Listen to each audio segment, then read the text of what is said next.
रहेनन् Indian idol विजेता पहिलो नेपाली मूलका गायक प्रशान्त तामाङ। गायक तथा अभिनेता प्रशान्त तामाङको निधन भएको छ। चलचित्रकर्मी राजेश घतानीका अनुसार दिल्ली स्थित आफ्नै निवासमा आज उनको निधन भएको हो। इन्डियन आइडल जितेका तामाङ नेपालमा पनि चर्चित थिए। उनले गाएका थुप्रै नेपाली गीत चर्चामा छन्। तामाङले सलमान खानको फिल्म ब्याटल अफ गलवानबाट बलिउडमा पनि डेब्यू गरेका थिए। इन्डियन आइडल विजेता प्रशान्त तामाङको लोकप्रियता नेपालीमाझ व्यापक थियो।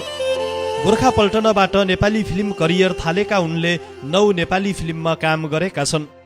उनको पछिल्लो फिल्म परदेशी 2 हो। यस्तोमा तामाङले एमाजोन प्राइम भिडियोको चर्चित वेब सिरिज पातल लोक 2 मा पनि अभिनय गरेका थिए। 17 जनवरी 2025 मा रिलिज भएको सिरिजमा तामाङलाई स्नेपर ड्यानियलको भूमिकामा देख्न सकिन्छ। उनको अभिनयको त्यतिबेला निकै प्रशंसा भएको थियो। आइतबार बिहान 11 बजेपछि केही सञ्चारकर्मी तथा उनका निकटका साथीहरूले सामाजिक सञ्जालमा उनको निधन भएको खबर सार्वजनिक गरेका छन्। उनका नजिकका साथी राजेश घतानीले लेखेका छन्, हे भगवान, के सुन्नु पर्यो, हार्दिक श्रद्धाञ्जली प्रशान्त भाइ। सामाजिक सञ्जालमा उल्लेख भए अनुसार 43 वर्षीय तामाङको निधन हृदयघातका कारण भएको हो।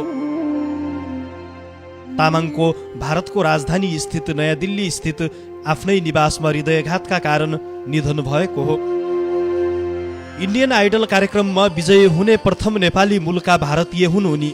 उक्त कार्यक्रममा भाग लिनुभन्दा पहिला उनी भारतीय प्रहरीका जवान पनि थिए। प्रशान्तका पिताको प्रहरीमै रहेका बेला सवारी दुर्घटनामा निधन भएपछि उनलाई कोलकाता प्रहरीमा उक्त जागिर गर्ने अवसर प्राप्त भएको थियो। प्रशान्तको जन्म भारतमा दार्जिलिङको तुङसुङ भन्ने ठाउँमा भयो र प्रशान्तको एक बहिनी पनि छन्।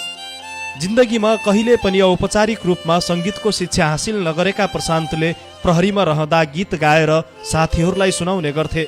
शान्त स्वभावका प्रशान्तले साथीहरूको अनुरोधमा नै इन्डियन आइडलको कोलकाता अडिसनमा भाग लिएका थिए, जहाँबाट उनको सफलताको यात्रा सुरु भएको थियो।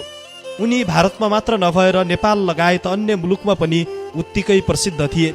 सोनी टिभीसँगको 1 करोडको करार, एक कार र आफ्नै एल्बम बनाउने मौका मात्र नभएर प्रशान्तले एउटा सिङ्गै उत्पीडित र अपहेलित वर्गको शिर ठाडो पारिदिएका थिए। उनको निधनपछि गायक प्रमोद खरेलले सामाजिक सञ्जाल फेसबुकमा लेखेका छन्, कस्तो अप्रिय र अपत्यारिलो खबर सुन्नु पर्यो। प्रिय प्रशान्त तामाङ हामी बीच रहनु भएन। उफ, वैकुण्ठमा बास होस्। उनी सहित कैयन गायक र सेलिब्रेटीहरूले उनको निधनबारे सामाजिक सञ्जालमा दुःख व्यक्त गरेका छन्। आज प्रशान्त तामाङको निधनले धेरैको मन भाव बेहल भएको छ। हरेकले सामाजिक सञ्जालमा श्रद्धाञ्जली दिँदै दुःख व्यक्त गरिरहेका छन्। आज फेरि एउटा तारा सङ्गीत क्षेत्रबाट अस्ताएको छ।